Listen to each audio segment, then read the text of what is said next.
Hello there. Welcome into what is today? I almost said Monday. Thank God it's not Monday. Thursday edition of the show. Glad to have you, whether you're listening on your radio, streaming the show online at extrasports1300.com, or you've downloaded the Extra Sports 1300 app, sponsored by Diversus Health, Mental Health, and well-being for all. A veritable cornucopia of sports topics await you. And I'd love to get your thoughts at 719-247-1313. You can call or text in there, or you can reach out via Twitter at Gingerly Tweets. 3 guests today. Full of guests on the show today. Ryan Knight, who is one of the hosts of the Pacers Post Up podcast, will join me in less than 20 minutes to preview the NBA Finals, which begin tonight. Bottom of the hour, Brent Brigham, Air Force beat writer for the Gazette, will join me. Some significant news regarding the quarterback position at the Academy that he put out yesterday. And then at 5:20, you'll hear my conversation with the goal-scoring hero from the past weekend for Switchbacks FC, Quincy Hewerman. The rest of the time, it's you and me, and let's get going with some hockey, shall we? And the worst thing that could have happened last night was for that game to continue down the path it was going. Because I thought going in, this series was going to play out very differently. Now, it doesn't mean that the result, who wins the series, is going to be different. But this idea that Edmonton's going to have to again rally from 3-0 down, they knew as well as you and I did that they couldn't afford that. That Lightning, well, one, they didn't ultimately get the job done, as valiant of an effort as they put in to get that series last year to a Game 7, they ended up losing. So already that's not a viable path. And to think that they're going to even be able to force another Game 7 if they fall behind 3-0, just, it wouldn't have happened. So I thought that this series was going to be back and forth the entire way. And it started off okay enough. Not that I'm, overly rooting for Edmonton. I think they are the better story if they win. But just for Edmonton to get on the board so early last night at home, just about a minute in, courtesy of Leon Draisaitl, more on him in a moment. And okay, Edmonton's in this thing from the jump. And then Florida scores. And then Florida scores again. And then early in the second period, they score again. And then you're like, oh, no. Florida's going to bury them again. Edmonton's going to have to come back from behind in this series again. But in game ones, obviously, the series is never going to be determined. But what you can do in a game one is set a tone, send a message. I think Edmonton, they started to do that, scoring so quickly into the game. And you're like, well, maybe Edmonton's going to blow them out here in game one. And that would be a statement to say, no, this isn't going to play out the way it did last year. But I still think we kind of ended up there, didn't we? Because it was vitally important for Edmonton to win game one. But how they did it, I think, matters even more. Because after Draisaitl scored early, the ice just completely tilted Florida's way. And then they get that, maybe call it the benefit of the doubt on Sam Bennett in the goaltender interference. I mean, I don't know what leeway referees have in this. Sam Bennett knew exactly what he was doing. And I want to give Sam Bennett a little bit more credit for his ability to stay on his feet. Like, he was trying to interfere with Stuart Skinner. Like, that was abundantly clear, right? Like, that was the intent. And for Edmonton to immediately challenge, and I heard the radio broadcast, I saw later the highlight with the television call on it. Like, everyone immediately was like, oh, that's interference. Edmonton immediately challenges and they don't get the call. When everyone in the building, including the officials, had to know that Sam Bennett had every intention of messing with Stuart Skinner. And he wasn't even tripped. It was like his foot bumped a foot of an Edmonton player. Like, it was such a soft goalie interference. Like, for that to cause you to fall into the goaltender in that way. It's like, come on, dude. You're one of the best centers in the NHL. You're up for the Conn Smythe in this turn, and you're going down with that kind of contact. And it just, that second goal, and it's like, uh-oh. Like, this is not going Edmonton's way in a hurry. And then they fall behind 3-1. But from that point on, they locked in. They absolutely locked in. And Stuart Skinner locked in. That guy made huge saves to keep Edmonton within reach of Florida and allowed them to come back into that game. I thought that so he deserves a ton of credit, even though he left something to be desired on 2 of the 3 goals that he gave up. But he locked in. He kept Edmonton in that game. And I thought a big aspect of last night's game, but it's going to be a big aspect of this series moving forward, the depth, the bottom 6 of Edmonton. What are we to expect? Because if they can essentially play Florida's bottom 6 to a draw, right? Neither bottom 6 really grabbing any great advantage. Then you take the top 6 of Edmonton. As talented as Florida is, you take the top 6 of Edmonton. So I thought it was huge for Edmonton to not only play the bottom 6 of Florida, which includes Brad Marchand, by the way, to a stalemate. I thought they outplayed them. I mean, the fourth line, Paul Maurice barely went to it. And it was the fourth line that ultimately, a guy on the fourth line that committed the delay of game penalty, fired the puck into the stands, giving Edmonton the power play that they would eventually cash in on in overtime to win that game. So if Edmonton and their bottom 6 can equal Florida's or do better than them, be more of a net positive than Florida's bottom 6, then that's a potential series changer. I don't know.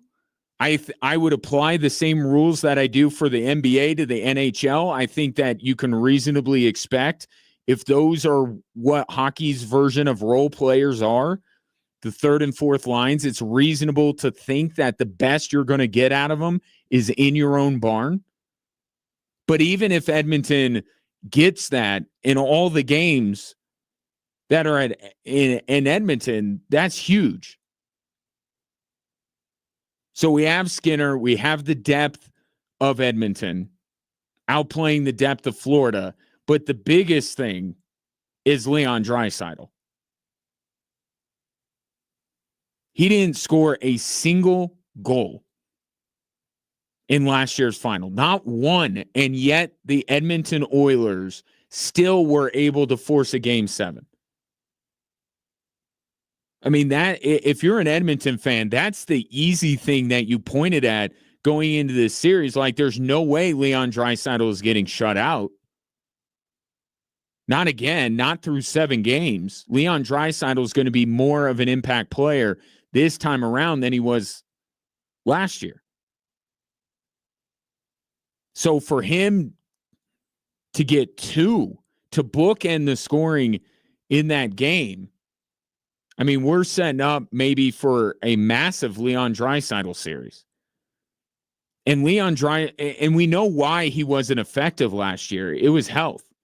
This guy, more than any other, and I would say hockey player, but obviously we focus on stars more than anything else. More than any other notable hockey player, has the worst luck with injuries in the playoffs. Like, you think back to when the Avs swept them. Leon Draisaitl was playing on one leg in that series. We have to be fair. Now, on 2 legs, does he change that series so much that the Edmonton Oilers go from being swept to winning the series? I can't get that far. Like, I think it was that Avalanche's team's time. And Edmonton was just, in many ways, just getting there.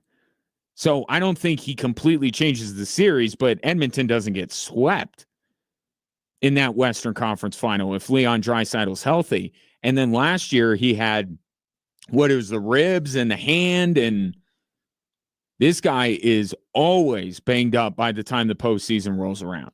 So I'm not going to say that this is healthy Leon Draisaitl. This is just healthier Leon Draisaitl. And given how productive he's been throughout his postseason career, even when he's been incredibly banged up, getting a healthier Leon Draisaitl, like that's what you saw last night. And then they play Connor McDavid and him on the power play together, and it's like, good luck, even for a team like Florida. So I thought there were multiple things in that game that were huge for Edmonton to get and would potentially tip the scales in their favor. If you think that if Stuart Skinner can, for the majority of the game or about half of the game, outplay Sergei Bobrovsky, if the depth of Edmonton proves to be more of a net positive than Florida's depth players, and then you get Leon Draisaitl doing what he did last night, I mean, that's how Edmonton changes this whole thing around and how they hoist a Stanley Cup.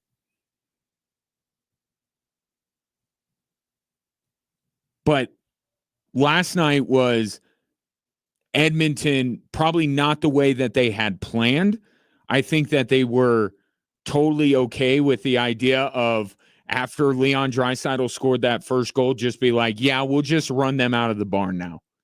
Like, we'll just take that as the message we're sending. I think that was the plan.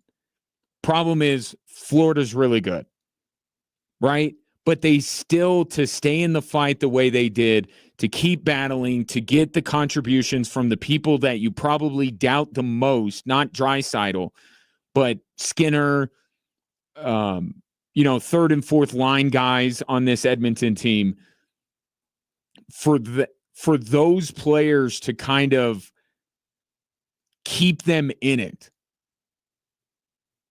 for then ultimately McDavid to Draisaitl calling game there in overtime. I mean, that's a statement, different statement, but a statement in and of itself. And Edmonton last night said, yeah, this series is going to be a bit different. Again, not over yet by any stretch of the imagination. I fully expect Florida to come back at them with everything they got in game 2 And I wouldn't be shocked if this series is 1-1 going back to South Florida. But Edmonton, given the way last year's series went, they needed to send a message. They needed to say something last night. And they took a circuitous route to get there. But I still think they were able to send the message they needed to send, which is like, we're in this from the get-go. Okay? Game on. And it absolutely lived up to the hype. In a world where nothing lives up to the hype, game one absolutely of a highly anticipated Stanley Cup rematch absolutely lived up to it. Only grows the anticipation for what's in store tomorrow night. Take your thoughts on it, 719-247-1313. Coming up next, game one of the NBA Finals is tonight. Ryan Knight of the Pacers Post Up Pod will join me to tell you how Indiana defies the odds and knocks off the juggernaut that is Oklahoma City.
Tonight, game one of the NBA Finals. Oklahoma City Thunder and the Indiana Pacers. Did we think we would get this matchup?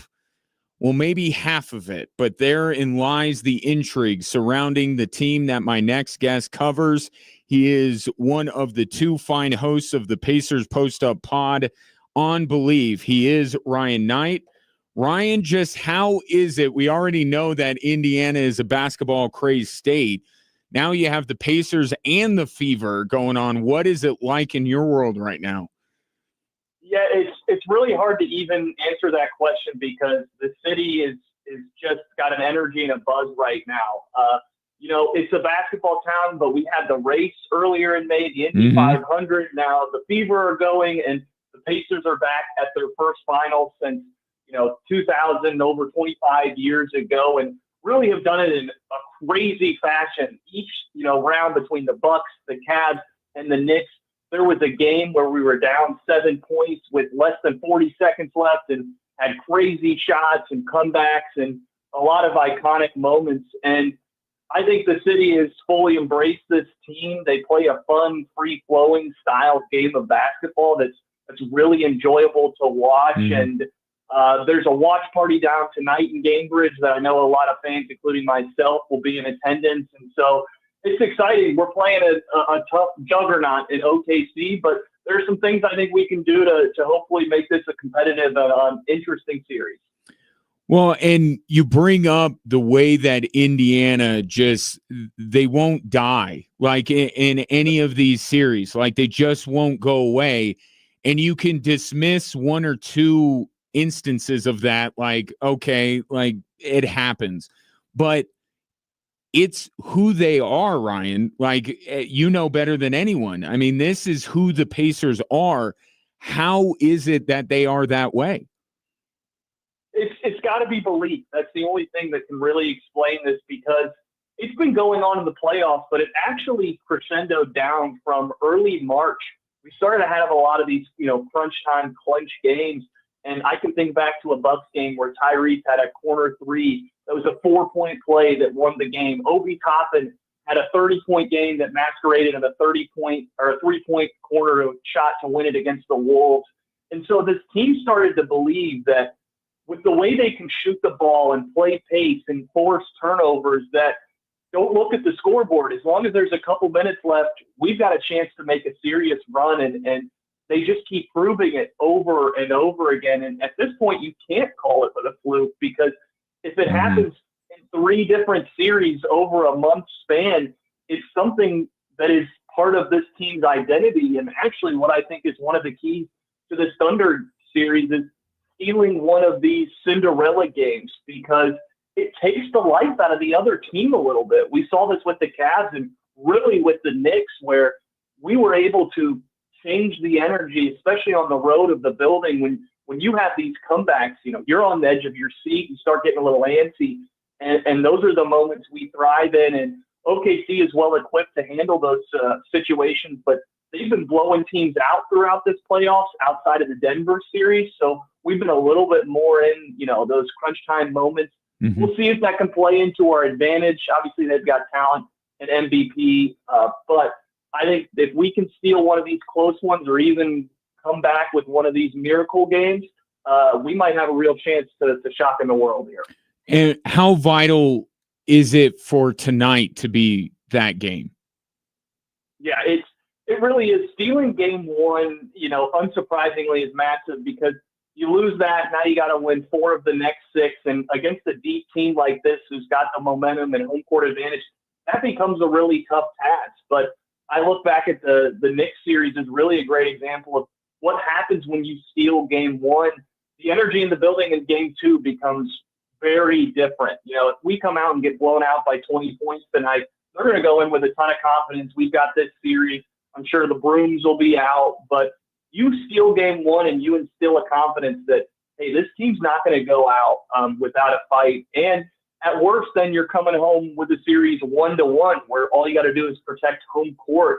And Tyrese, I think, has only lost 2 games throughout the last 2 years on our home court in the playoffs. So if we can somehow steal home court back and get the energy coming back to Indiana, that is where we can make some noise against a team that really is steamrolling teams right now. Ryan Knight, host of Pacers Post Up podcast on Believe, my guest here on Drive Time Sports. And there are moves that teams make when they are signaling to everyone like, okay, we're ready to compete. And out here, it was when the Nuggets acquired Aaron Gordon. Like that, they were a young team, they were growing, and then they saw something and like, okay, it's time to make our move. Oklahoma City, to a lesser extent, you could probably say that's Alex Caruso. The acquisition of Pascal Siakam, did that serve as that kind of thing within the Pacers? Like, okay, this is the front office saying we're ready to compete with the big boys now. Yeah, it definitely signaled that, before that trade, we were playing Aaron Nesmith at the 4 a lot, and we were really missing a 4 in general. Our team was kind of not well constructed in that sense. We had a lot of guard heavies and then a couple of bigs. And so part of that trade was really just out of necessity. But when Siakam clearly wanted to come to Indiana, you had to make that move. And then we saw pretty quickly that, hey, this team's a little ahead of schedule. That Rick talked about how they had like a 4-year plan to make it back to the Eastern Conference Finals after they traded for Tyrese. And we got there in 2. And so that was where the belief in how we were approaching the season started to change. And what has really come together now is Tyrese and Siakam have found a real synergy. When he got traded to this team, he was more of the mid-post game, kind of slow it down. That's how they like to play in Toronto. And Tyrese is obviously free-flowing, chaos, randomness. And so it took a little bit of time, but that Knicks series is where we saw them really come together, particularly in leak-outs and fast pace. We could get a miss or a made bucket on one end, and Tyrese is outletting it to Siakam on the other end, who's flying down the court trying to find a mismatch against Karl Anthony Towns or whoever might be back. So it was a huge move to push this franchise in the right direction. And honestly, it's a long list of Kevin Pritchard moves that he's made, acquiring guys like Aaron Nesmith, Andrew Nembhard, and now Pascal Siakam. And I don't want to call it necessarily an all-in move because we're a team that still has flexible cap sheet. We're a team that still has most of our draft picks to move. But it definitely was a signal that, hey, we're going to start really trying to ramp this up. But then the younger guys grew into themselves, the Aaron Nesmith, the Andrew Nembhards, the Obi Toppins. And so now we're in a position where we're competing for a finals now. And if you look at the East, there's no reason not to think we can't be competing for a couple years in the future. 100%. Ryan Knight, my guest. So I think the really boiled down take from a lot of people going into this series is that everything you love about Indiana, Oklahoma City does better, right? You may love Halliburton, but there's SGA. You may love the pace that Indiana plays with, but OKC can play fast. The depth of OKC, you've heard it all, right, Ryan? What is something that you look at, and maybe we'll do the sports talk thing of X Factor. What's the thing that maybe we're missing here to say, okay, maybe some of that is a little bit true, but here's this thing that Indiana has that OKC doesn't? I think one thing we have is shooting over them. We have games in this playoff where we'll hit 20 of 43s, and it doesn't feel like an abnormality because we get open looks. And that is where the Thunder argument will come in, that it's a different defensive scheme, more ball pressure, but really nobody's been able to slow us down. We've had, defensive player of the year, Evan Mobley, Giannis is on the Bucks, and then we've got the Knicks have some talented wing defenders, and no matter what was thrown at us, we consistently get these looks. And that's why going into the playoffs or into the finals, we're leading the playoffs in field goal percentage, 3-point percentage, second in net rating offensively. Now, on the flip side, they're leading all the defensive categories, and they're forcing a lot of turnovers. That's one thing that's going to be really key to watch. They're forcing teams over 17 turnovers a game right now in the playoffs, where Tyrese is this real, not typical guy where he makes all these crazy passes, but really doesn't turn the ball over. And we're, again, last in the playoffs in turnover ratio. And so I'll be curious to watch that, because if we can control the ball, limit their transition ability, and then find our open shooters, we've got our stretch big and Miles Turner, Siakam shooting over 40% from deep. We saw what Aaron Nesmith did in game 1. in the Knicks series going nuclear in the fourth quarter. So I think that's the advantage for Indy is play your offense. You got to handle their pressure and their talented guards defensively. But if we can get our open looks and shoot, if we can trade a couple buckets 3-2, that's going to be what we can, sustain and hang and hold our hat on to really make this a competitive series. Yeah, trust me, after watching 7 games of Nuggets Thunder, you're on the right track. Take care of the basketball is going to be and knock down shots where you don't have to worry about it nearly as much with the Pacers as I do with the Denver Nuggets. So you'll be fine in that regard. Game 1 tonight, 6:30 here in the Mountain Time Zone. I'm geeked for this matchup. I think it's going to be a lot of fun. And make sure you check out Ryan on the Pacers Post Up podcast, wherever fine podcasts are given away for free. Ryan, really appreciate it, and let's do it again soon. Enjoy tonight, will you? I will. Appreciate you having me on, Ryan. Yep, my pleasure. That's Ryan Knight, one of the hosts of Pacers Post Up podcast. Great insight into this series. Taking the most. It's so funny that. There's a difference in ability to be able to do it, right? But I'm listening to Ryan talk, and it's like we just got done talking about the Nuggets Thunder series in almost the same exact terms. The biggest thing you were worried about with the Oklahoma City Thunder was their ability to create turnovers and how much did turnovers kill the Denver Nuggets in that series. But the opportunities were there to knock down shots. They were there. They generated them. Now, Indiana does it in a different way than Denver does. But Denver had open looks, the number of corner threes at Westbrook and Brown and Porter that they missed. Indiana doesn't miss those. So we'll see. I think tonight's a must get. I really do. I think Indiana's got to get this one. We'll talk more about this series coming up in a little bit.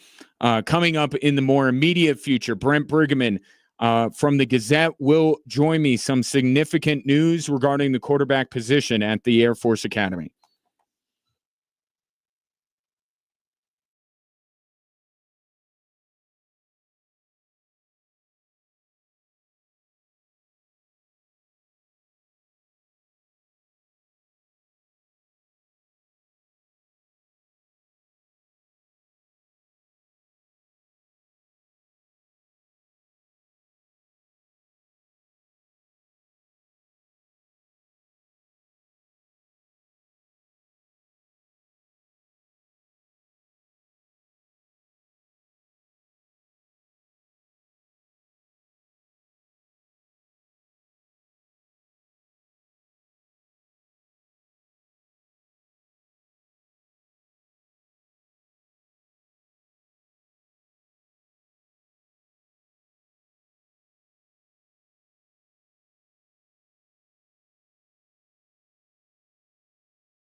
Efforting Brent Brigham of the Gazette yesterday, he reported, and it was confirmed by the Academy, that Quentin Hayes, who played in 8 games last year for Air Force, was their leading passer and second leading rusher, is no longer a cadet, meaning that the Falcons are going to be on to their third starting quarterback in 3 years, at least to start the season. Now, over the last few years, we've seen Air Force utilize multiple quarterbacks, but we're going in a third season where the guy who is I think the way Brent worded it in his article in the Gazette was primary quarterback. They have started a lot of more than just 3 quarterbacks over the last few years, but their third different primary quarterback with Quentin Hayes, no longer a cadet. And he brought up in the article the continuity that Air Force had played. And he just mentioned it in passing, but the continuity they had at quarterback. And you think of those Air Force teams and how much success that they had achieved. And you can't help but draw a correlation between the success they had and the continuity they had at quarterback, but also the offensive line, right? The offensive line was the best part about those Air Force teams that were routinely going to bowl games, beating Power 5 teams. But they also had strong quarterback play from someone who it was not new to. They didn't have to break in a new quarterback over that time. And that continuity, I think, is maybe not talked about as much as a reason why Air Force was so successful. And perhaps, and that was one of the things I wanted to ask Brent, could it be also part of why this past season we didn't see the results that we had seen for the last few years? How much did that play? I mean, it's not one thing, right? Air Force got a lot younger from 2 years ago to last season, but that's certainly a blow to Air Force to have a guy that you were able to play in 8 games produced for you, and now you're having to figure it out again. Although knowing that coaching staff, they plan for every eventuality. So it doesn't seem to me like this comes as a big shock to people within the program.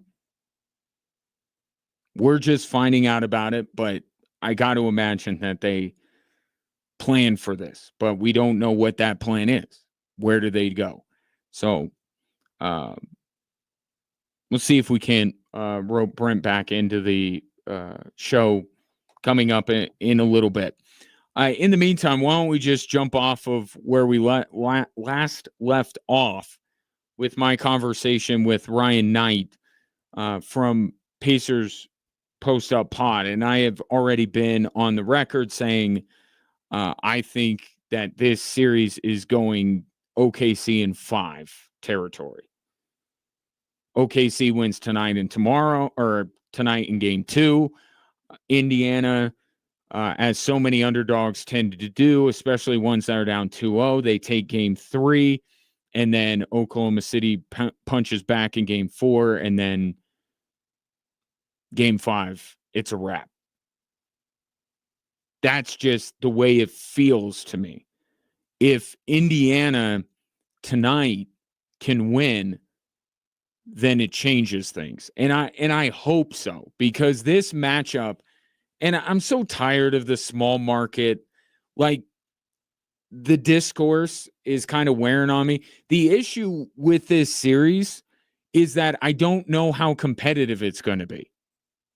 That's my biggest issue. We got to let go. And I'm guilty of this as well. You know, I look at television ratings and stuff, and it's an easy thing to kind of bring up to discuss whether a sport is rising in popularity or falling in popularity. But here's a great example of why that only gets you so far. So I saw that recently MLB is up. Viewership of Major League Baseball is up. Every network that carries Major League Baseball, it's up. The popularity is up. It's all good news to Rob Manfred. Let me ask you, how much do you care about baseball? How much are you watching baseball?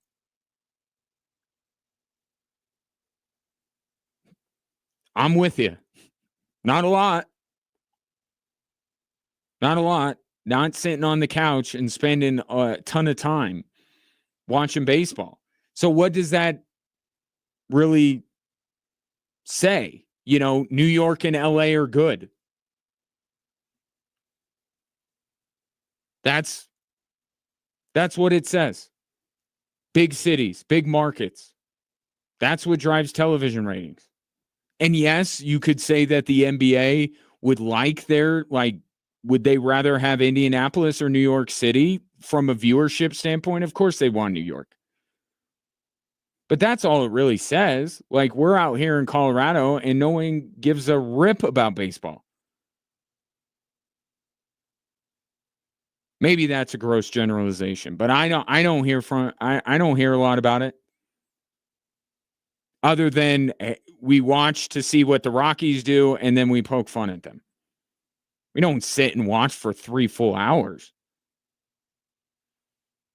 But yes, the viewership numbers for this series are probably going to be down when the core markets are Oklahoma City and Indianapolis.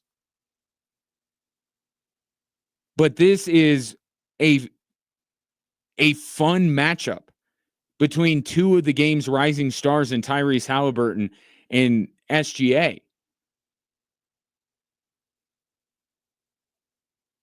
And these are teams that are new, and newness is appealing to some people. The ratings thing, sometimes you can use it, sometimes I don't know. Yeah, the ratings are probably going to be down. But my bigger concern, what worries me about investing the time to watch, is not that I'm not going to watch good basketball. These two teams like to get up and down the floor. They're young. They're energetic. They have rising stars.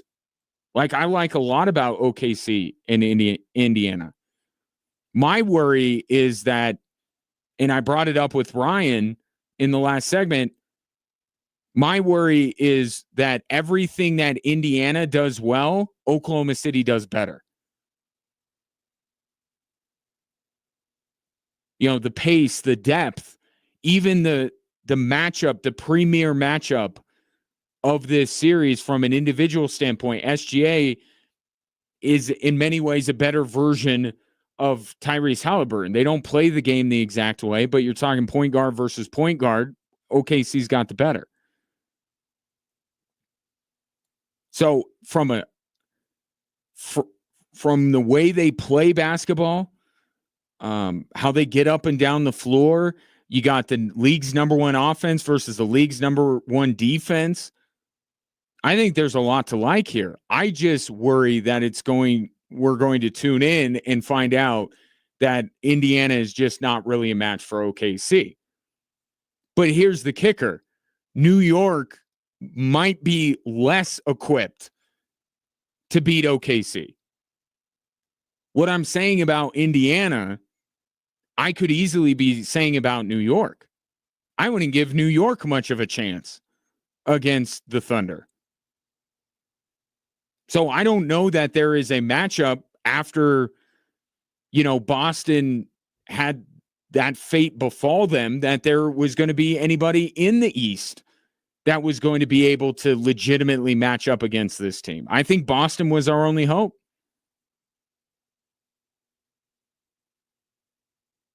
But as the world goes, New York had some things that gave Boston problems. They took control of that series, and then any chance of Boston coming back was killed with Jason Tatum getting hurt. So I don't know that there's a team other than Boston that you could consider coming out of the East that would give. This is not an Indiana problem. This is just how good OKC is. And it feels like a coronation. And I'm perpetuating that. I hope I'm wrong. I hope we get an all-timer in terms of the series. But it has nothing to do with markets. It has nothing to do with the players. I think there are compelling players to watch. But I also don't think Adam Silver explained it right the other day when he announced that it was going to be Team USA versus the world in the All-Star game. He brought up the OKC, Indiana, and the small market of it all. And he brings up, well, if the Packers were playing the Steelers, you would be celebrating it. I don't think that's the right logic. Like, I get it. Pittsburgh and Green Bay are not large cities, but you're also talking about two of the most storied franchises in the NFL.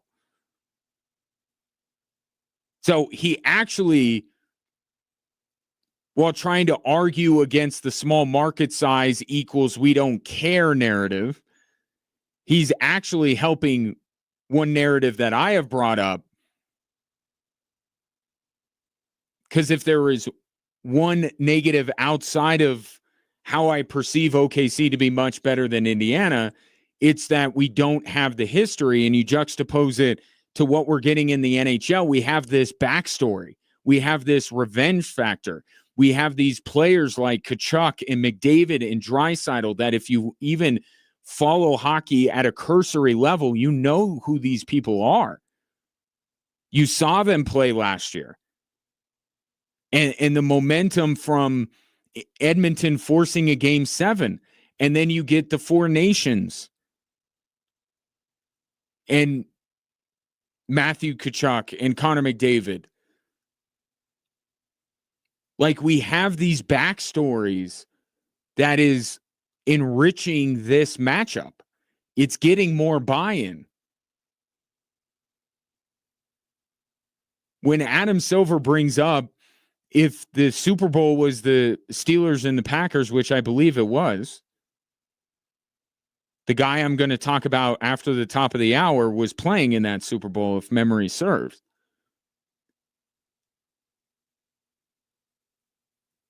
But part of the reason why we were compelled to tune in, beyond the fact that it's the Super Bowl, is that the Packers and the Steelers have been two huge franchises as we're growing up watching football. That's a sexy matchup to get two of the most storied franchises. What I have quarreled with in the new direction that the NBA is going is that, okay, dynasties, we could argue whether they're good or bad. I'm somewhat okay with the idea that we won't have another dynasty for a while. And I'm okay with no super teams. But I'm not opposed to having some familiarity with some of the teams. Right? And setting aside Boston being Boston and the Celtics being one of the premier franchises, just from their success standpoint, I was having this conversation with somebody earlier. Like, Boston is the only team that we've been able to see in multiple finals over this time. Think about it. Even the teams that are losing were so focused on 7 different champions in 7 years. The runners-up have been completely different every year. We've gotten Phoenix in here. We've gotten, Miami. I should say we've gotten Miami twice. So there's another one. We've got Miami twice and we've gotten Boston twice.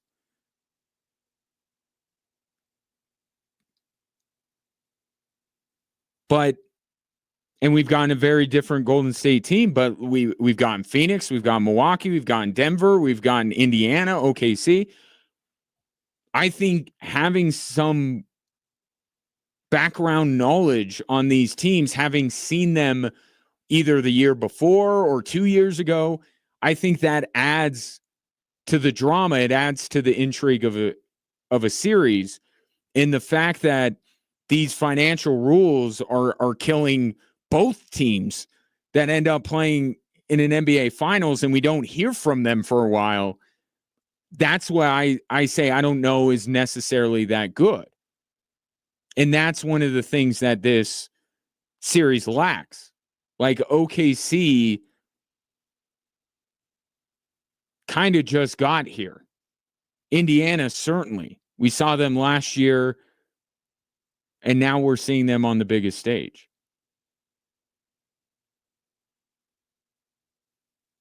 But from a purely basketball standpoint, this has a chance to be a lot of fun.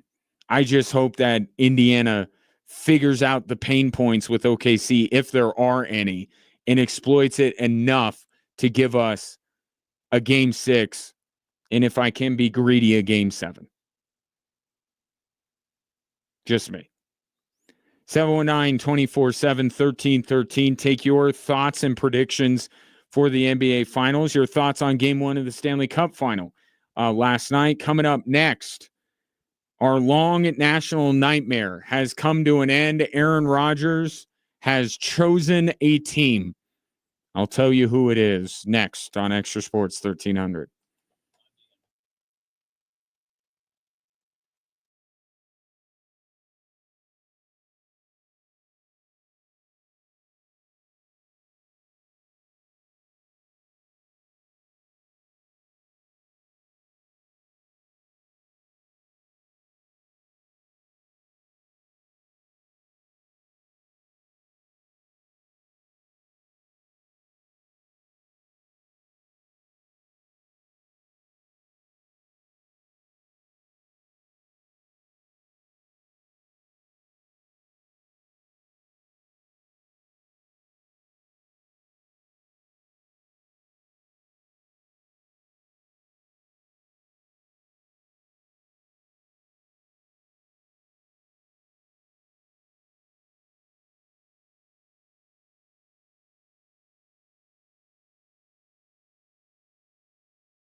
Hour number 2 on this Thursday. Glad to have you. Appreciate you watching the show on our social media platforms at XTRA Sports 1300 at Extra Sports 1300.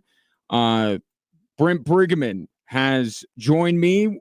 Glad to have him on the show today. Appreciate him getting back in touch. And Brent, how are you today? I'm good. I'm feeling very bad about leaving you hanging there, but glad we could work this out. Yeah, you were not leaving me hanging. I got plenty to talk about. But I appreciate you joining me because this is significant. What you published with the Gazette yesterday, Quentin Hayes no longer a cadet. Not that I want you to give away all your trade secrets, but was this something that you were kind of noticing, hearing that maybe he wasn't going to be a part of the team, or was this kind of something recently that you decided to ask the academy about? No, it was basically from the time it was made known to me that he wasn't going to be participating in spring ball. Mm-hmm. The people I talked to out there, obviously off the record because no one can speak to this, were very adamant that they were preparing other guys to take them into the season. Mm-hmm. They hadn't closed the door on the possibility, but I think they were very much aware from whatever they knew. And I don't know the details, so I'm going to be light on specifics here. But right. This was more of a formality from what I thought was coming all along. And then finally I heard the buzz that at the end of the year he was he was leaving and not coming back. And so that's where I was finally able to get confirmed. And so, yeah, this was not an out of nowhere situation, and certainly not something that Air Force from a football perspective hasn't had time to prepare for. But still, sure. We had a sophomore quarterback who became the starter, led him to 4 victories, and now he's not there. That's still news regardless of how it happened.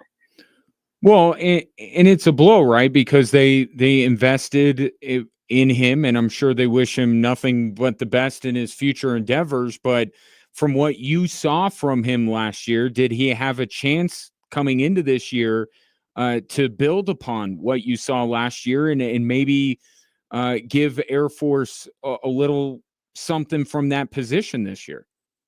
Yeah, absolutely. I mean, you saw what he could do down the stretch. He has the skill set Air Force wants. Mm-hmm. But I guess what you have to hope for if you're an Air Force fan is that it wasn't just him who matured last year. It was that offense as a whole and the defense, which of course plays a complementary role. But, it was an offensive line that's going to bring back, I believe, 3 starters. It was Dylan Carson coming back from an injury and then, pairing with Owen Allen. And, there was a lot of parts on that offense that will be back. So I don't think it's one position, but you and I both know how important that position is. So 100%. How far this moves them back, I don't know. But yeah, it's a blow, but it's one that Air Force has seen a number of times now. This is not unique to them to lose a starting quarterback in the off season. And they, for the most part, they've been able to pick up and go. But and again, they've had spring ball to prepare 2 new guys or 3 new guys, and who knows what the freshman class will bring. But it's certainly not what I would have anticipated in January. Let's put it that way. Brent Brigham of the Gazette, my guest.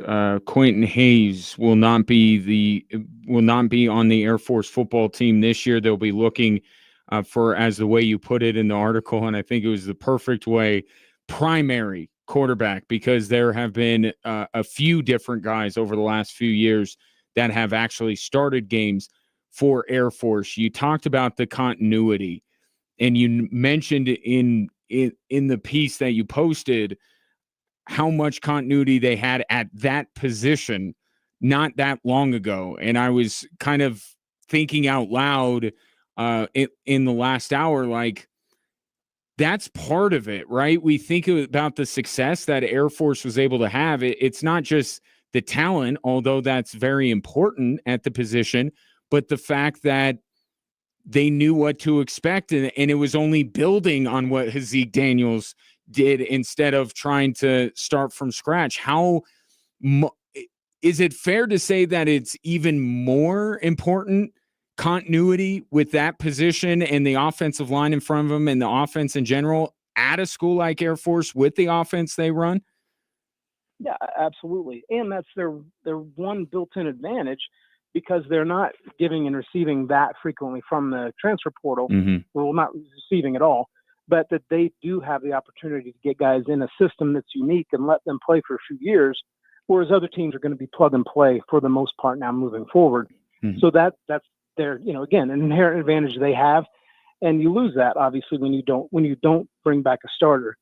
But the two guys they have, the front runners, Josh Johnson, he didn't show a lot in the cameos that he had last year, but he's been there a couple years. He started a game.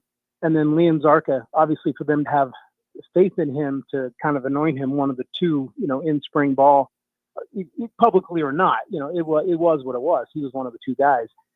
He's had that experience under his belt. So, yes, continuity is great, but if you have the right skill set, if you can master that offense and just run it, utilize all the pieces, it doesn't matter if you've been doing it for a week or 3 years, they just need that skill set. So if one of these guys has it, then they'll be able to just pick up without, losing a beat. But they did have a guy in Quentin Hayes who showed that he could do it. And so anytime that happens, you hate to lose him. But I do want to, this is not like a normal sophomore transfer situation. This is not what they had on the defense with, the two defenders who, left for Utah Valley and Michigan State. Mm-hmm. This is a different situation where it sounds like it just didn't work out from a academy standpoint. And so that's why he's moving on. It wasn't that he saw greener pasture somewhere else and bolted. I think it was more, it's just not always a fit there for whatever reason. And I think that's what we see here. Brent Brigham of the Gazette, my guest. I know, spring practice access is limited. Did you see the two guys that you just mentioned? And if so, what did you see from them? Not in a meaningful way. Yeah. No. I mean, I saw drills, some situation work, but nothing that would have given real insight into how they're going to match up 11 on 11 in real football situations. So again, we saw Josh Johnson, saw some pretty questionable throws on his part, but he was thrust into some pretty tough situations late in games and obvious passing situations. And so I wouldn't read too much into what he has shown, other than to know that there's value in having been out there. And, Liam Zarka is a strong kid. He kind of reminds some people of Nate Romine. Okay. You remember that name? Yeah. A few years ago. I was struck by that comparison because Nate Romine didn't seem like the strong, stout runner type. He was more of a thrower. So when I heard that comparison, I was a little taken aback. But he does look strong. He's a Colorado kid from Aurora. Obviously well-versed in what he's doing down here. So who knows? It just was too early. And again, I would not put it past another guy on the roster or even someone we haven't seen yet from the freshman class to step up and challenge for it. That hasn't been something that's been, really since Tim Jefferson or Nate Romine. But, never say never. They've had some good recruiting classes coming in. And so, who knows what they had at the prep school last year. They do such a good job of shielding that and keeping all of that information under wraps. But, certainly there's nobody who's been pre-anointed. This will be an open competition, and we'll the best man's going to win the job, and who knows who that's going to be. We're not even truly to summer yet, so we all have time to start digging in, and when we get closer, we'll start really looking at Air Force and what they might be. But I know they're never far from your mind, obviously. There's this kind of hanging over them, and they obviously got to figure this out if they're going to have any success this season. But just where are you at on June 5th about this football team and what we might see from them this fall? I feel like I tell you this every year, that it's just so hard to gauge anymore because, it's so hard to know what they're going to face just because with the amount of turnover in players and coaches and everything else in Mountain West, and then in a non-conference that now includes UConn, which, they had actually a strong season, but who knows what they're going to bring. So everything is in context to who they're playing. But I did, the people I talked to in spring, they were really high on the defense. They do lose some linebackers. They lost to 2 transfers, Lincoln Tuioti Mariner, who was a really good impact player in the secondary, and David Santiago, who was a pretty good defensive end as a sophomore. And those were 2 very out of characteristic transfers they lost. Like, that's just hasn't really been something we've seen from them, to lose guys who have played. So those were the 2 big blows. And they graduated some guys, but there's a lot of experience in the front 7 in particular. And then the spots that don't have a lot of experience, they're really excited about the talent they have.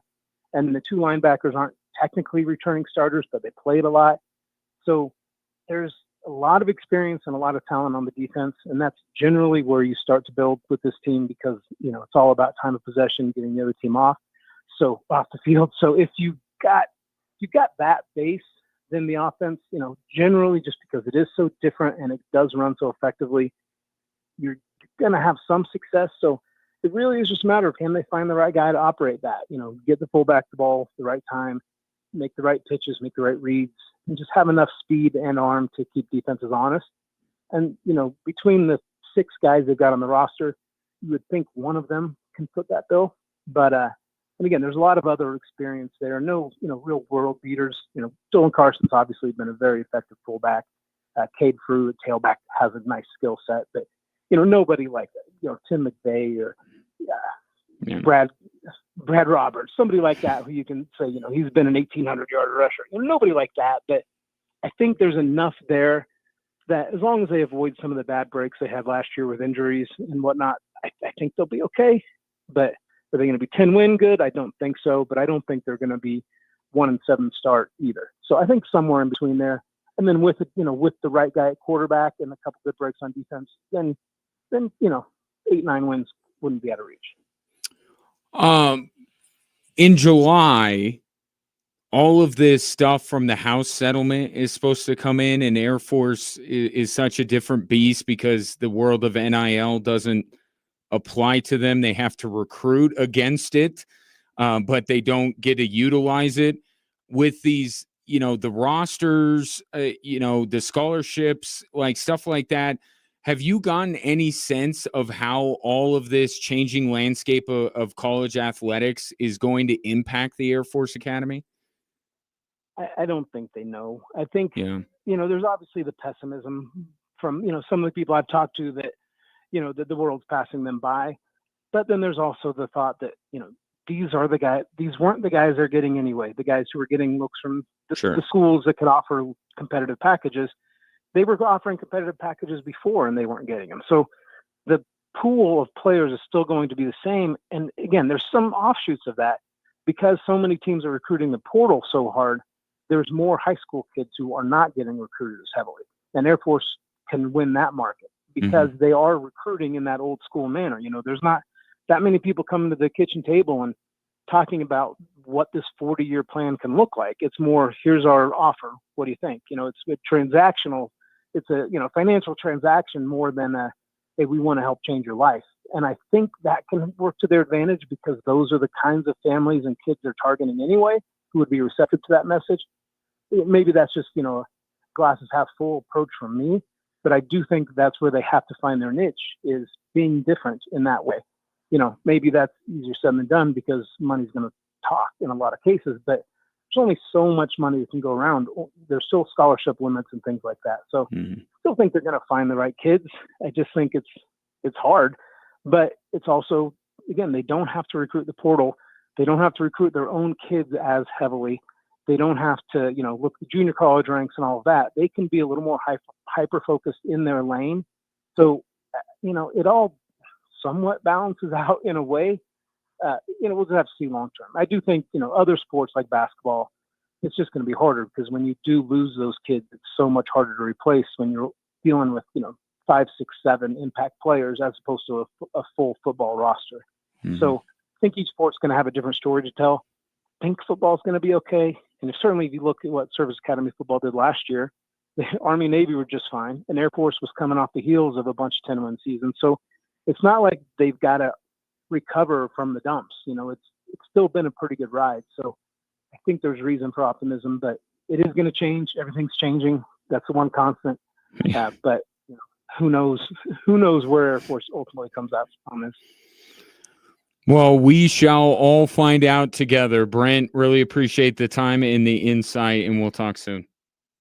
All right, and again, my apologies, but glad we made this work. I'm very glad. Thank you for joining me. Look forward to the next time we get a chat. That's Brent Bergman, Air Force beat writer for the Gazette, joining me here on Drive Time Sports. So, not unfamiliar territory for Air Force to be able to do this. And Brent kind of fortified what I was saying earlier in that even if this is a fairly new development inside the program, you would think that they were kind of in tune to maybe some of these things and would be able to make other arrangements, get other guys coached up a little bit more in spring, right? Like they're at least all this is coming down before they really get prepared for the season, right? It's not like this is all happening, 3 weeks before the start of the season. So maybe some of their plans were a little bit thrown off for like spring ball, and maybe some of their plans that they were making for the future. But they'll have time to recover. But now you just got to see what the depth is at that position. And then as far as, this house settlement, I guess the question that I will have when all this gets put into place, the idea that you got to pay the player, like these budgets that are now going to be in place separate from NIL. Air Force didn't have to worry about NIL, right? And they gave their athletes, because of their cadet life, they get certain things. So that compensation was a little bit different. Now you're throwing on top of it the legal aspect of what's being debated, what was debated during the House the settlement. Is Air Force going to have to budget the same way that all of these other institutions do? Where does what they do with cadets in the Air Force side of things, how's that all going to play out? So, I mean, it will impact them differently, but it's going to impact them. And I'm just interested to find out what that looks like. And perhaps we're still about a month away from really knowing what that is. I don't think they've even signed off on the settlement yet. So interesting times in the world of college athletics and at Air Force right now as well. All right, coming up next, Aaron Rodgers. He's going to be a Steeler after all. Not surprising. But what does that mean for the Steelers? Do we think that much differently about them now that they'll have Aaron Rodgers as their quarterback? That's next here on Extra Sports 1300.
Well, it's finally done.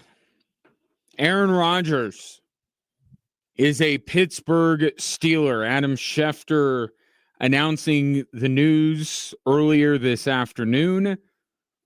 Kind of felt like it was either that or retire. And I don't know how much Aaron Rodgers was hoping that Minnesota wasn't ready to quite go to J.J. McCarthy yet. I certainly understand why he may have been wishing that Minnesota was going to reach out, but they didn't. And short of that, the only option was Pittsburgh. So now he's a Pittsburgh Steeler, and how much differently do we think about Pittsburgh now that they have Aaron Rodgers? And if you can divorce yourself a little bit from the circus, let's just take that, the football part of it. I don't think we gave Aaron Rodgers enough credit for the way he played last season. Again, sticking to football, because there's the other part of it, which I will get to. But the guy threw 24 touchdowns last year. He was pretty good down the stretch of the season when no one was paying any more attention to New York, right? Because they were done. You saw him against the Denver Broncos. Both he and Bo Nix weren't very good. It was a sloppy game with the rain. Nobody looked any good. So I don't fault anybody for not being locked in to how Aaron Rodgers played last year. But you go back and look, he didn't play that poorly. And given where the Pittsburgh Steelers have been recently at the quarterback position, their unwillingness to commit to Justin Fields, but you could say, I think unequivocally, that Aaron Rodgers is the best quarterback, even in his current iteration, that the Steelers have had since Ben Roethlisberger retired. I take Aaron Rodgers over Russell Wilson. And as much as I believe in Justin Fields, who he just was in the one game or whatever where they played him, you could say Aaron Rodgers better than him, Aaron Rodgers better than Kenny Pickett. So this is the best quarterback they have had in quite a while, which was part of the reason why they were allowing themselves to be somewhat held hostage by Aaron Rodgers, which leads to the other piece of this.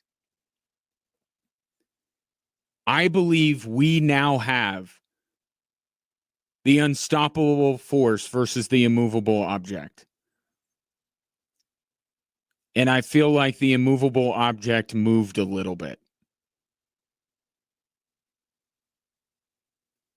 Meaning, Aaron Rodgers is somebody that, going back to the end there in Green Bay, wanted total control of everything. Wanted to do it his way, show up when he feels like, had the Jets pick up every one of his buddies.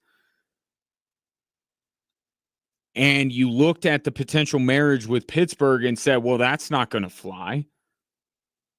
Pittsburgh's not going to, Tomlin's not going to do that. But they kind of did. Right? By not building up some kind of a plan B here and going back to what Cam Hayward said, which I thought was the right tact. I mean, yeah, there's a lot of reasons why Pittsburgh should want Aaron Rodgers.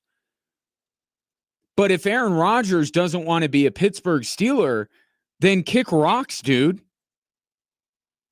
We could talk about how desperate for a quarterback Pittsburgh is, but they're a proud franchise, right? To bend the knee to Aaron Rodgers, and as good or okay as Aaron Rodgers was last season, he's not at the height of his powers anymore. You don't have to be desperate for this version of Aaron Rodgers. You could want this version of Aaron Rodgers. You could see that he would be an upgrade for you. But I thought Cam Hayward had it exactly right. You want to join us or not? We've dealt with worse. So even though I look at the Steeler culture as this immovable object and Aaron Rodgers is this unstoppable force, I think the immovable object moved a little bit. They waited. They were never serious about Mason Rudolph being their starting quarterback. I mean, be serious. So why don't you look elsewhere? Now, there wasn't a lot out there, but just the standpoint of like sending some kind of a message to Aaron Rodgers where it's like, we're not holding this place for you. If you want to join us, we'd love to have you.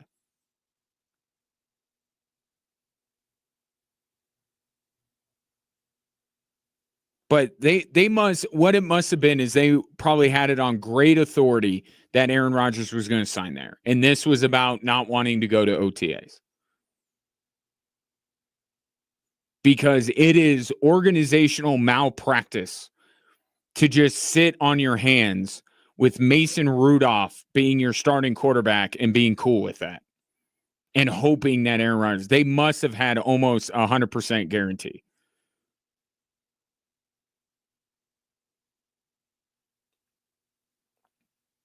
So where does this get Pittsburgh?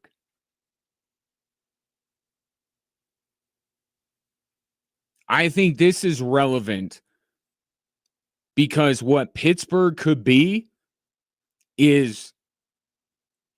would hurt the Denver Broncos. Okay, the days of Aaron Rodgers, leading a team to the promised land is over. Right? Pittsburgh is not anything more than the third most talented team in that division. But they look at it and say, well, Cincinnati's bad defense, and now they're dealing with Trey Hendrickson. Maybe we could sneak in above them. But they're light years behind Baltimore. Not better than Buffalo, not better than Kansas City. So you start moving down the pecking order, they're going to be what they have been for many years, a playoff bubble team. They're going to have a winning record. But this Steelers team could get a playoff spot at the expense of the Denver Broncos.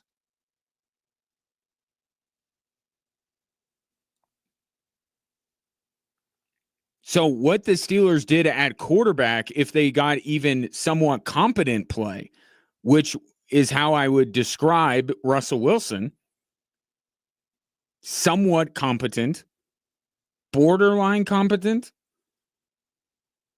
and they were able to have a winning record. They were able to compete for a playoff spot. Aaron Rodgers, is he good for a win?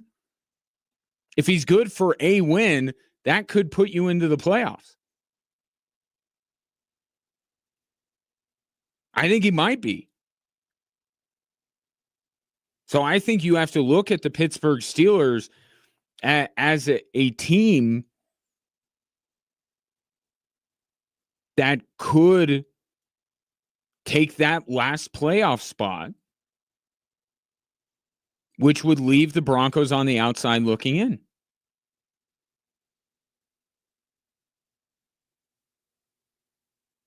If it's Baltimore, Buffalo, LA, someone from the South, probably Houston, Cincinnati, even with the Trey Hendrickson stuff, I don't know how they can be that bad defensively again this year. I really don't. I think Cincinnati's a playoff team. But then you get into the rest of it. Can someone in the East surprise? The Jets? Can Drake May do something? What about the Miami Dolphins? I know they're on the downturn, but can they pull one decent season out of the fire? I think there are a bunch of teams that you look at and throw the Steelers with Aaron Rodgers into the mix. Like, you don't love them. You don't love them. You don't think that it's a lock that they're going to the playoffs. but somebody has to go. And the Steelers could be at the top of that list of that group of teams. So I think Pittsburgh with Aaron Rodgers could very well keep the Broncos out of the playoffs.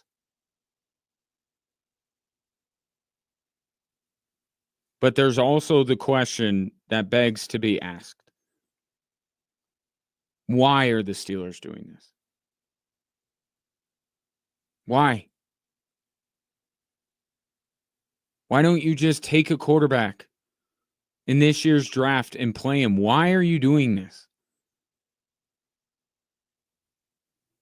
Because I've clearly defined the ceiling. They're not an elite team in the AFC. We were duped into that with the Jets. Like, we're not going to do that again. They're not in Baltimore, Buffalo, Kansas City realm. I don't even know that if Cincinnati can get it marginally figured out on defense, that they're better than Cincinnati or LA. So why are you doing this? To be a 10-win team as opposed to a 9-win team? Like, that franchise just continues to confound me. This is another move about the floor and not the ceiling. It raises their ceiling, but not that much. Not significant enough. So why are you doing this? To be out of reach from another potential franchise quarterback in April? I don't get it. I could sit here and say it's an upgrade and it's the best they've had, but I still think that there's a ceiling that Aaron Rodgers on the Pittsburgh Steelers is not going to break through. And it's maybe a playoff appearance, and then that's it. And then goodbye. Forgot you were in the playoffs as quickly as you arrived. Not that unlike what they have been. I just don't know that it changes everything for this team. But it's easy for me to say because I really don't care whether the Steelers win 15 games or one game. I don't have to sit through it. So I can understand why Steelers fans may be happy about this.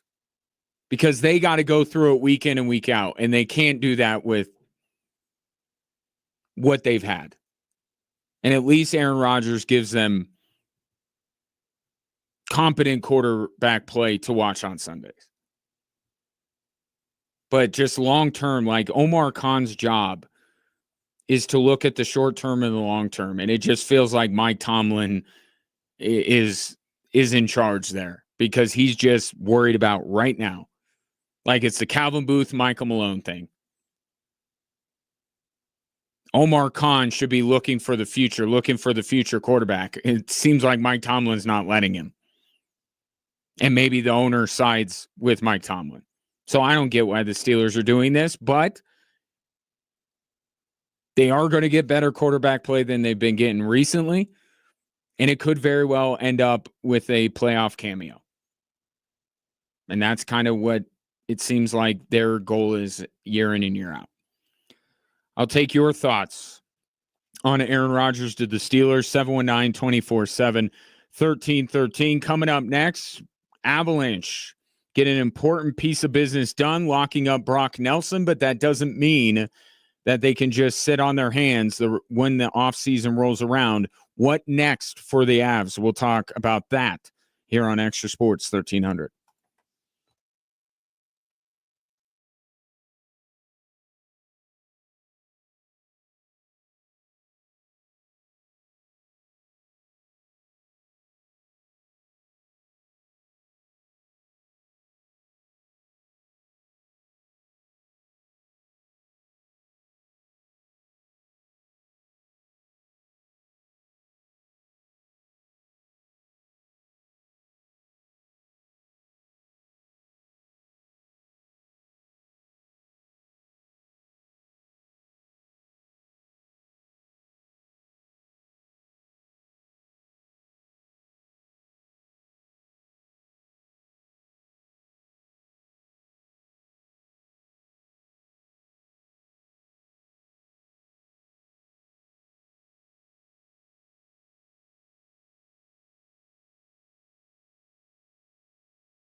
Aaron Rodgers is a Steeler. Taking your thoughts. This from the 719. Steelers, bad owner, mediocre coach, and washed up QB. I definitely don't agree with Mike Tomlin being a mediocre coach. I think he's a great coach. I do. Aaron Rodgers is a bit washed. I would agree with that. And bad owner, I think the organizational priorities of the Pittsburgh Steelers are wrong. Does that make him a bad ownership?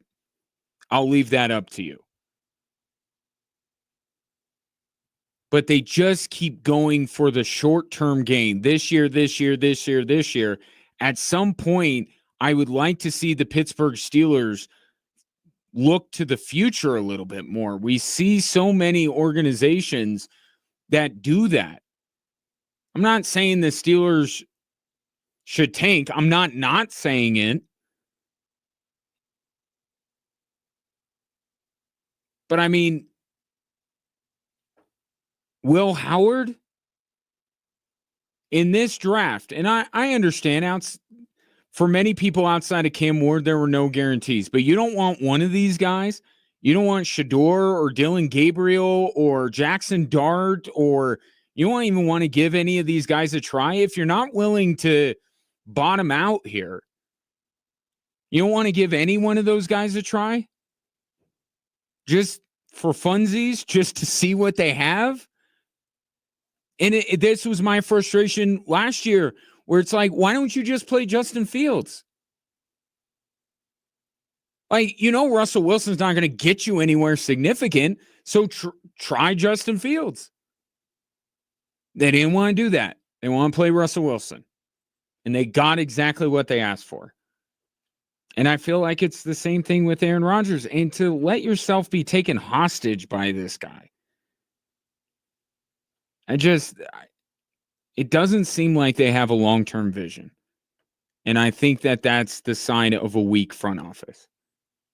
So bad owner, maybe not bad, weak vision, lack of vision, I think is what this organization has. But here's what it comes down to for the Pittsburgh Steelers and what they can be this year. And again, with the with the Broncos being in this mix as well, like, you're going to have, is it going to be, I would say you can pick two of the following three teams to make the playoffs this year. Cincinnati, Pittsburgh, Denver. I mean, that's kind of what it feels like, barring a surprise. And then maybe a little bit behind that is Miami. But we've seen, because you can't dismiss the idea that three teams in the division will get into the playoffs, because guess what happened in the AFC West just last year? But it feels like that's what we're heading for. A team out of the South, Buffalo, Baltimore, Kansas City, the Chargers, and then two spots for Pittsburgh, Cincinnati, Denver.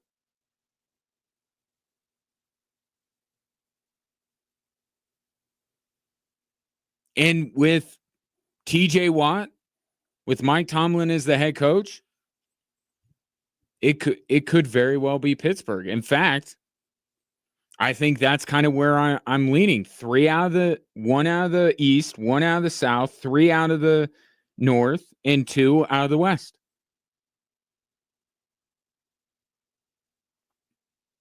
Aaron Rodgers could cost the Denver Broncos a playoff spot. Take your thoughts on that. 719-247-1313. So Avs did a good thing yesterday. They locked up Brock Nelson. And that's the important thing, right? Their top 6 is complete. All of these guys may not be better than their predecessors, Nelson to Nazem Kadri, Natchez to Mikko Rantanen, but you know what? They're all legitimate top 6 forwards. And then you have the goaltender room shored up. Now, what else for the Colorado Avalanche? If this $7.5 million AAV is true, that's going to leave the Colorado Avalanche with a cool $335K to spend in free agency. But here's the good news. Most of the good news. They would actually be able to play a hockey game tomorrow with everybody they have under contract. So theoretically, they would not need to acquire anybody. But we know they're going to try and make some moves, and there are players that they would be losing that I don't know if they want to lose. For instance, Yoel Kiviranta is a free agent. I think that the Avs would like to have him back. They can't afford him right now. Jonathan Drouin, I think, is a very interesting case. I'll get to him in a minute. He's a free agent. Ryan Lindgren, who you acquired midseason, kind of the forgotten trade in the midst of all these other trades the Avs made last year. They acquired Ryan Lindgren. Was he just a rental, or would you like to bring him back? So there's some players that are on their way out of Colorado. And Sam Malinsky, by the way, restricted free agent. So there are players that I think if the Avs had their druthers, they would swap out. Like they'd rather some other players on their roster become free agents to be able to bring some of these free agents back. So the Avs are going to do some maneuvering here. Now, how they do the maneuvering and who they're doing the maneuvering for are the questions. I think there are 2 players that you look at right now on the proverbial chopping block. I think Josh Manson is somebody that the Avs would be looking to move, and I think Ross Colton, from the standpoint of the money he makes $4 million a year. Manson makes $4.5 million. Those are the 2, I'll say, larger contracts. They're not large by any stretch of the imagination, but that's the most money that the Avs can move, because obviously they didn't just sign Brock Nelson so they could get rid of Gabriel Landeskog or Valeri Nichushkin. So I look at one of those 2 guys, I would almost guarantee is not an Av next year. And I would think it would be Manson more than Colton. And here's why. One aspect of Gabriel Landeskog's recovery and comeback, and why he didn't win the Masterson Trophy. Not that the Masterson Trophy is a trophy I spend a lot of time about, but it's about perseverance. And the guy was a finalist, and he came back from an injury no one has ever come back from. It's a great scene to have the widow of Johnny Gaudreau present this trophy to one of Johnny's teammates, and that's great. But I mean, how do you not give it to Gabriel Landeskog? It's been a weird award season. And the Avs are like, they're not even finalists for some things. They're losing awards that they should be shoo-ins for. It's been a very bizarre award season already for the Colorado Avalanche. But at any rate, the next step of Gabriel Landeskog's comeback, are we sure he's going to be able to go full tilt for 82 games next year?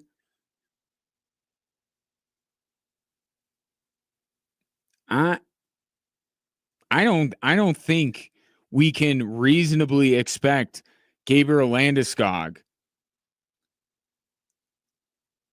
to be that dude for 82 games and play in the top 6 and get power play minutes and all this kind of stuff. I think they're going to have to at least bring him along, or maybe it's a form of load management.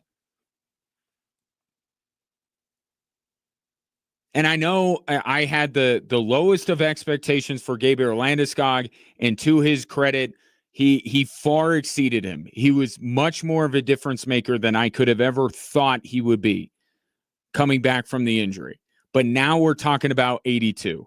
We're talking about 82 followed by 16 to 22 games that you're hoping to play this upcoming season. And you want Gabriel Landeskog for the 22 to get 16 wins. That's what you want him most for. And now he's going to be playing his first full NHL season in years. There's going to have to be some management. So what do you do when you're cutting down on the ice time for Gabriel Landeskog? What if they sit him down for a week or two at a time?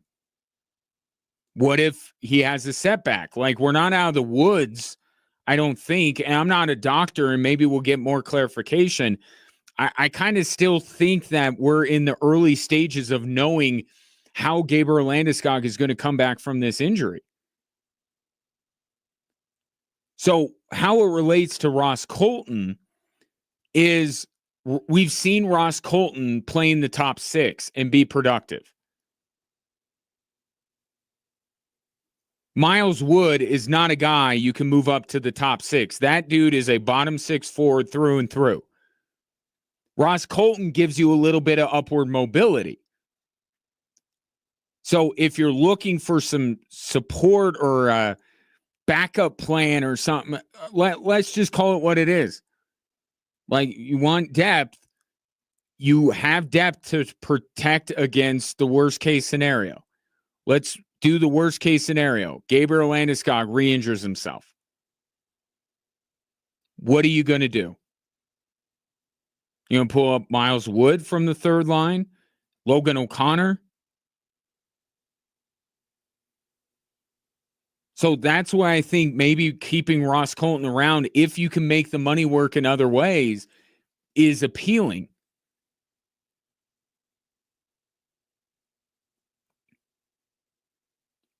But could you move out Ross Colton, open up money to bring back Jonathan Drouin at less money?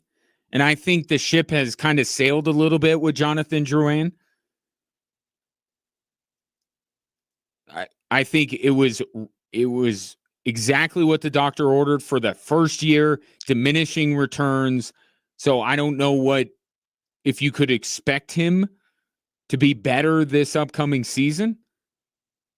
But at the price tag, like if he's getting 2 and you move Colton, you open up $2 million above what you're paying Jonathan Drouin, maybe allows you to address in a more meaningful way your decor. But I think one way or another, Ross Colton and or Josh Manson will not be on this hockey team.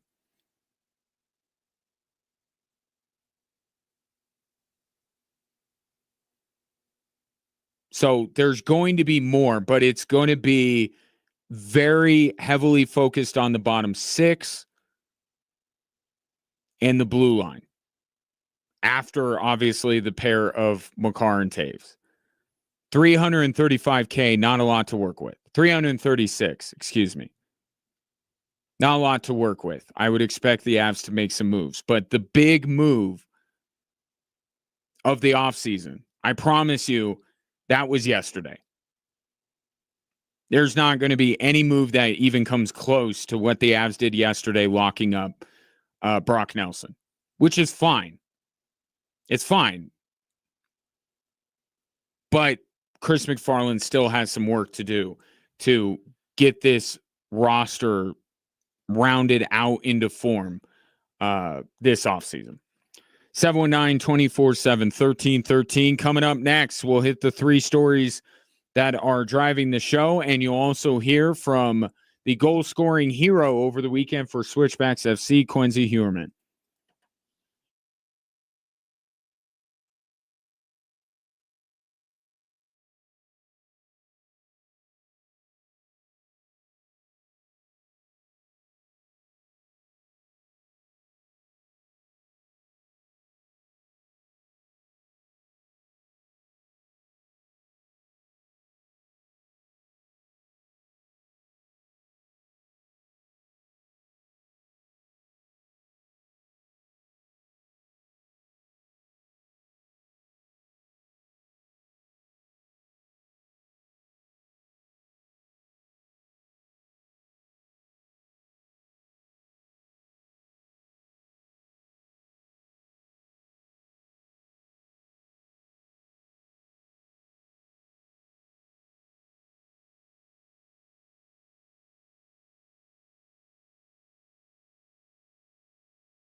Hello there. Welcome in Drive Time Sports on this Thursday. I am Ryan Kaufman, and I am thrilled to have you, whether you're listening to the show on air, online, or through the Extra Sports 1300 app, or whether you're watching the show on our social media platforms at Extra Sports 1300. We got game 2 of the Women's College World Series coming up. Our coverage from Westwood One at 5:45, but that gives us more than enough time to accomplish what we are setting out to accomplish this hour. You will hear from Switchbacks midfielder Quincy Huerman after his goal against El Paso over the weekend, and you can also hear from yourself or hear me read your texts or take your phone calls at 719-247-1313. Perhaps you have thoughts on the three stories that are driving the show, which are right now.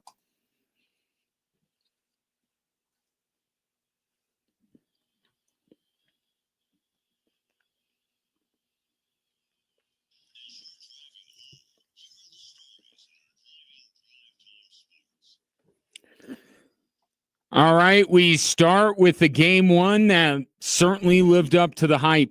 They get it to McDavid out of the corner right in front, and Draisaitl scores! Leon Draisaitl, overtime game winner with just 31 seconds remaining in overtime. Sports USA on the call. It got a little bit worrisome there for a bit if you were an Oilers fan, but in overtime, Leon Draisaitl with his second goal of the game gives Edmonton an all so important, ever so important game one win. And I thought that game one was a must for Edmonton. What they needed to do last night was just send a message to Florida that we're going to be in this thing from the start. Like, if you're going to beat us, it's going to be game in and game out. We're not putting ourselves in a 3-0 hole that we're going to try and dig out of. So it looked like they were going to send that message in a big way when Leon Draisaitl scored his first goal of the game about a minute in. And then Florida kind of imposed themselves on the game. Questionable lack of a goaltender interference call on Sam Bennett. Florida gets up 3-1, and you're going, uh-oh, here we go again. Maybe not uh-oh, just here we go again. Because maybe you wanted the Panthers to win last night. But from that point on, once the Oilers fell down 3-1, I thought Stuart Skinner, as he tends to do, he is one of sports' greatest enigmas. I can't figure out that dude. He looks like about the worst goaltender on planet Earth 1 minute, and then he looks like Patrick Waugh reincarnated the next. It's a wild ride watching Stuart Skinner, but it was not great Stuart Skinner for the first period plus, and then the rest of the way he was nails. He was terrific. Kept them in the game. They got contributions from their bottom six, which I thought going into the series would be a decided advantage for the Florida Panthers. So I thought both of those things, if Edmonton can get them game in and game out, will really change the way I look at this series. But one thing that you shouldn't be surprised about that could still tip the scales in Edmonton's favor this time around is the guy you just heard score that goal. Leon Draisaitl. Let's not forget that Leon Draisaitl did not score a single goal throughout a 7-game series. I don't want to say he had zero impact on the series, but in terms of scoring goals, Edmonton had to get contributions from other guys to get back in that series and force a game 7. If Leon Draisaitl is healthier than he was last year and healthier than he tends to be in the postseason, you remember the Western Conference Final where the Oilers were swept by the Avs. Leon Draisaitl was playing on one leg. This guy has not had the greatest run of luck when it comes to injuries in the playoffs. But if he's healthier, that's the result you get last night, and that would be an easy thing. If essentially Edmonton lost the series last year by 1 goal, Leon Draisaitl can make up that difference. So all of those boxes that Edmonton checked last night added up to the message that they needed to send. Game on. You're not going to jump us. You're not going to punk us. We're in this thing from the beginning, and you got to bring your best from the beginning of the series to the very end. Now it will be on Florida to counterpunch. And I can't wait to see what they have in store for tomorrow night's game 2 in Edmonton. But most importantly, as good as advertised, that game last night. It was awesome. Awesome hockey game. Tune in tomorrow if you didn't get a chance to last night. Here is story number 2. He's a free agent. As you guys know, he came to visit last Friday. We had a really productive day. He's been in this thing a long time. I've been in this thing a long time, but it's no substitute for, intimacy and spending time together and getting to know one another in a non-competitive environment. And so that was really good. But I don't have any new updates in terms of where the process is. We'll see where it leads us. That was Mike Tomlin in, I believe the month was March. Where was it? Yes, March 31st. And finally today, we have an update. A real update. Actual news. Aaron Rodgers is a Pittsburgh Steeler. Now, if I could backtrack just a bit to highlight something Mike Tomlin said, I just want to go on the record that I agree with Mike Tomlin that there is no substitute for intimacy. So let me say that. Now back to Aaron Rodgers. Finally, he becomes a Pittsburgh Steeler. And you can look at Aaron Rodgers, look at the numbers, watch the games, pay no attention if you can to some of the other ancillary things that happen with him in New York. Aaron Rodgers, this iteration of Aaron Rodgers is better than Russell Wilson, better than Justin Fields, better than Kenny Pickett, and is sure as heck better than Mason Rudolph. You could argue that even this version of Aaron Rodgers is the best quarterback the Pittsburgh Steelers have had since Ben Roethlisberger retired. But what will it get you? All this waiting for Aaron Rodgers. Please, Aaron, join us. We need you feeding that massive ego that Aaron Rodgers has. What is it going to get Pittsburgh? Maybe a wild card spot. That's it. Because even me saying Aaron Rodgers is better than Russell Wilson and Justin Fields and Mason Rudolph, I'm not saying anything. That's not being overly complimentary. That's a low bar for him to clear. So even getting him, which, by the way, they did just trade George Pickens, if memory serves. So they got a little bit less talented offensively, and now they got a little bit more. Let's call it a draw. Let's call it a draw. If it's a draw, then essentially Pittsburgh's a 9-win football team. I'll give them 1 win. Is Aaron Rodgers good for a win? I think he could be. That gets you 10. That gets you into the playoffs as a wild card team and gets you the same fate that has befallen you year in and year out, which is you will meet up with Kansas City or Buffalo or Baltimore, and they will run you out of the building, and then you will be done. And then where has all of this gotten you? This is the best job the Steelers have done, but it's still the same job. We're worried about this year. We're not worried about being a championship level team. We're deathly afraid of being a mediocre or losing team. So we're just going to get whatever will keep us in that nice middle here.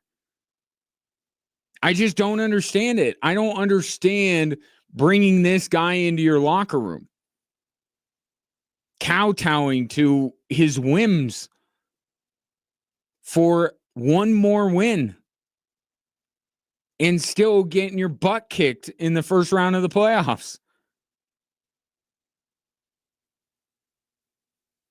Because he's better than what they've had, but he's not what he used to be. A different Aaron Rodgers. And maybe the Aaron Rodgers that could really help Pittsburgh really raise their ceiling. He ripped his ACL a couple years ago, or his Achilles. Him running out of the tunnel in New Jersey with the American flag, that was the last we saw of that Aaron Rodgers. From then on, he's been a diminished product. And he's not going to get the Pittsburgh Steelers to a division title. The way I look at it, take your pick. 2 of these 3. Cincinnati, Pittsburgh, Denver. One of those teams is getting left off. None of those 3 teams are serious contenders for a Super Bowl. But 2 of them are going to get into the playoffs.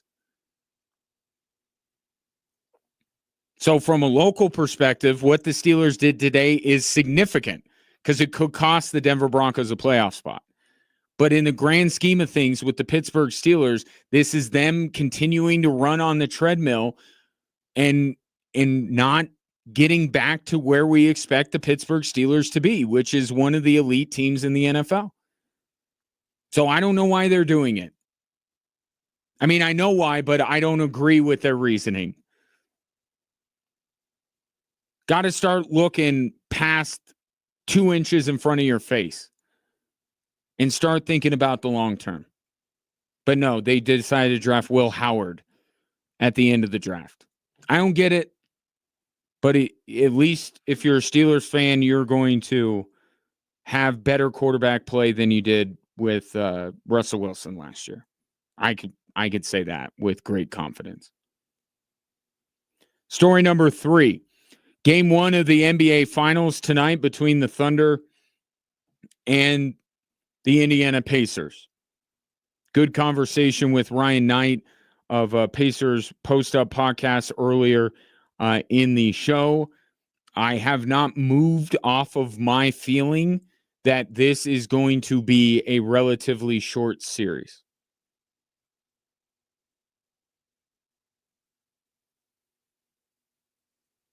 But what Ryan chimed in and said, I totally agree with. The key for Indiana is twofold. If they're going to make this thing a better series than I and many expect it to be, they got to be absolutely flawless with open jumpers. We saw Denver have their fair share of opportunities in that situation. They did not take advantage. Indiana can do that. They must knock down their open 3-point opportunities. And they have to take care of the basketball. And that's what's really fascinating to me about tonight in this series. Indiana plays so fast, but yet they can play under control. But I wonder if how fast they play, coupled with how good defensively OKC is, if maybe at times it will look like Indiana is out of control. Because Oklahoma City can handle that pace. But the only way for Indiana to make this thing interesting, can't turn the ball over, got to knock down open threes. They do that, they got a chance tonight, and I think they got to take game 1 tonight, or else we're going to be going right to where I think we're heading. I hope the games are compelling. Because I think this matchup is really interesting as a basketball fan. I'm cool with Oklahoma City and Indiana getting their spotlight. I'm not anti-small market. I hope this works, because if it's a short series, then it will just give more fuel to those who are like, see, we need to have bigger markets, even though they're ignoring the fact that even if New York got past Indiana, they would get their butts kicked by OKC. And then they would fire Tibbs. I hope it's more compelling. I don't care who ends up winning, but I hope it's a compelling series. But I think we're looking at OKC in 5. And tonight is a must get if Indiana wants any chance of winning this series. 719-247-1313. Take your thoughts on the 3 stories that are driving the show. Coming up next, Quincy Huerman. Interesting path to the Colorado Springs Switchbacks by Quincy. He's from France, but his formative years in soccer were spent here in the United States. You'll hear from him next on Extra Sports 1300.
I was thinking about this today. So if you haven't seen, there's a bit of a quarrel going on right now between President Trump and Elon Musk. I don't know. You've probably seen this. And I was trying to think what would be the sports comparison to what is going on now. Like, is it Antonio Brown with the Tampa Bay Buccaneers? Is it Shaq when he left LA?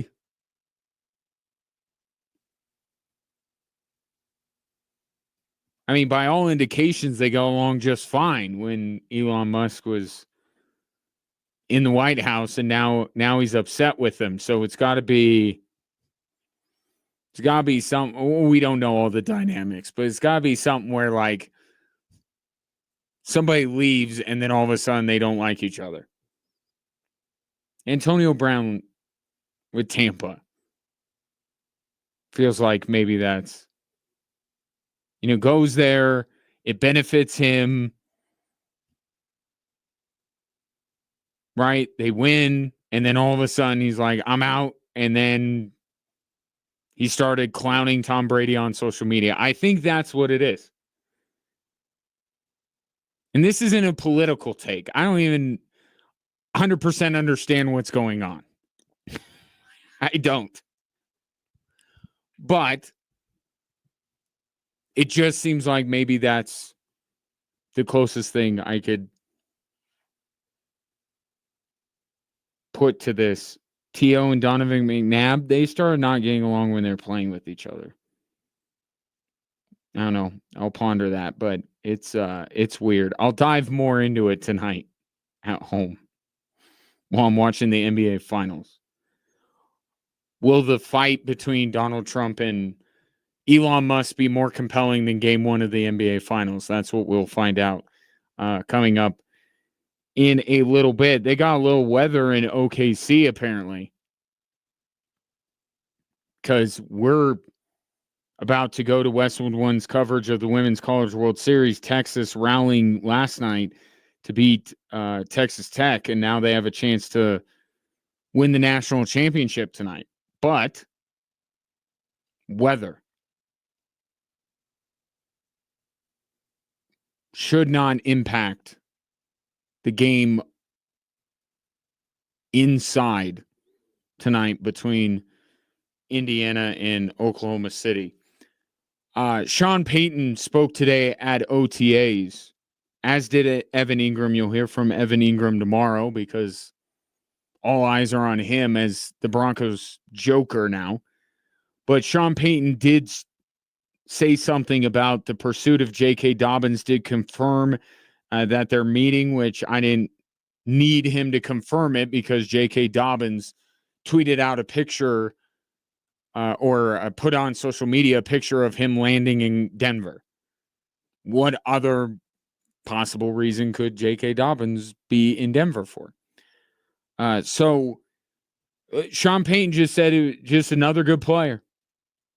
They're in the talent accumulation phase.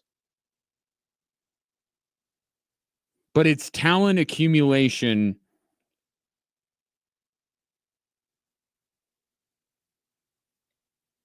or maybe to push. I can't help but think of that some of the motivation behind J.K. Dobbins is perhaps giving Audric Estime a bit of a nudge.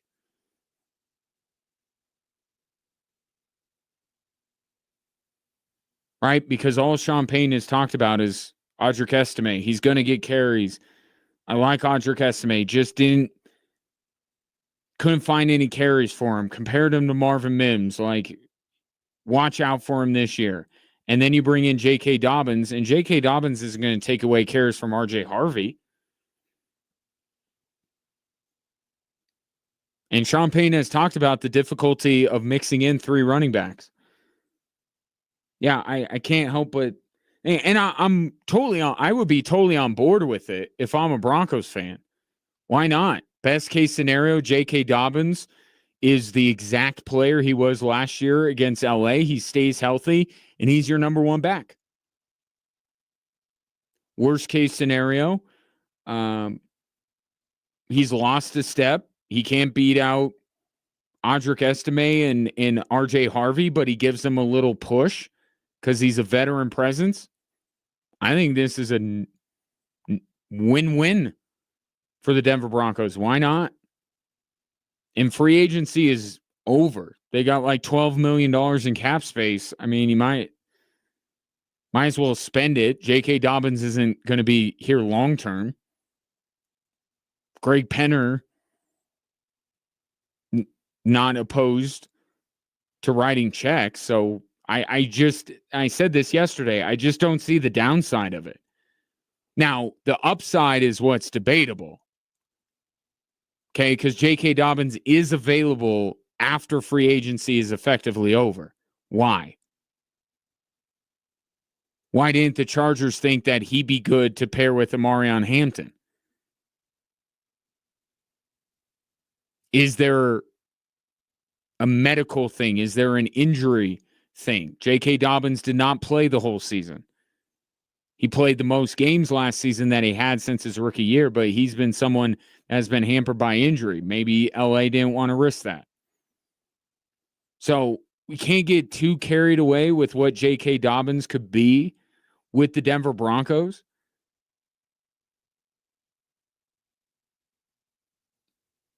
But I could see the utility in bringing him in a bunch of different ways.